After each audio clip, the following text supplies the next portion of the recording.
คนก็จะเห็นข่าวนี้เรื่องนี้แล้วนะฮะสำหรับเกี่ยวกับโตเกียวมิวสิกผู้เจ้าค่ะแต่ว่าสมหญิงขออนุญาตเว้าอีกนะผู้เจ้าเนาะเว้าเรื่องโตเกียวมิวสิกเว้าเรื่องพยาบาลฟินแลนด์นี่โอ้ยมีความสุขกินข้าวแซ่บคัก นะฮะส่วนคนฟังก็คอมเมนต์บอกว่าเจอคลิปพยาบาลเจอคลิปเกี่ยวกับโตเกียวมิวสิกก็มีความสุขได้เบิงได้กดไลค์ได้สนับสนุนพยาบาลพ่อไก่ของเราวสันเนาะหลายคนกันดีใจยินดีน้ำมูเจ้าขานะฝากไว้น้ำเด้อนะฮะสิเว้าเรื่องหยังแล้วเว้าทะเบียนสมยิงขึ้นมา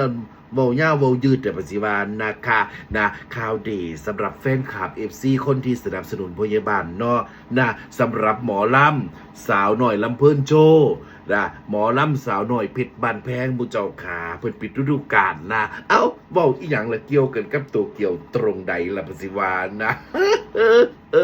นะหนุ่มโจหรือบอโจยมนินทร์ผู้บริหารสาวหน่อยเพชรบานแพงบุเจ้าขาเพิ่นได้ว่าจ้างนะฮะโตเกียวมิวสิกเต็มวงมูเจ้าขานำโดยพยาบาลฟินแลนด์นะคะขึ้นรับเชิญบนเวทีสาวหน่อยเพชรบานแพงวันปิดฤดูกาลมูเจ้านะฮะและนะบ่แม่นขึ้นแต่เวทีสาวหน่อยเพชรบานแพงเด้ขึ้นเวทีสาวหน่อยรำเพิ่นโชว์นำอีกผู้เจ้าขา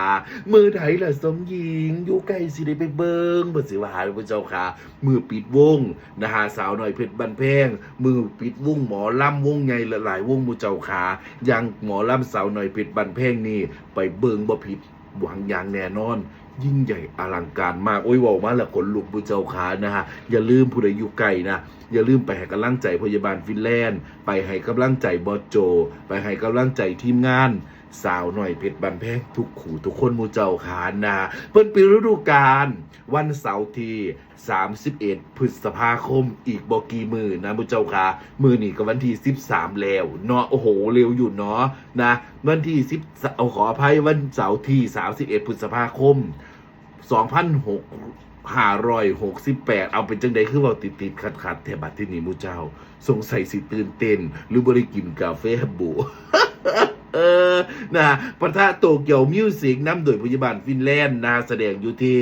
อำเภอโกสุมมูเจ้าขาจังหวัดมหาสารคามนะณสนามโรงเรียนบ้านแพง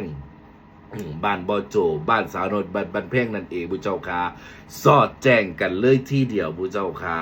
คอนเสิร์ตการกุศลได้ผู้เจ้าคอนเสิร์ตนี้นะจัดขึ้นให้เพื่อทุนการศึกษา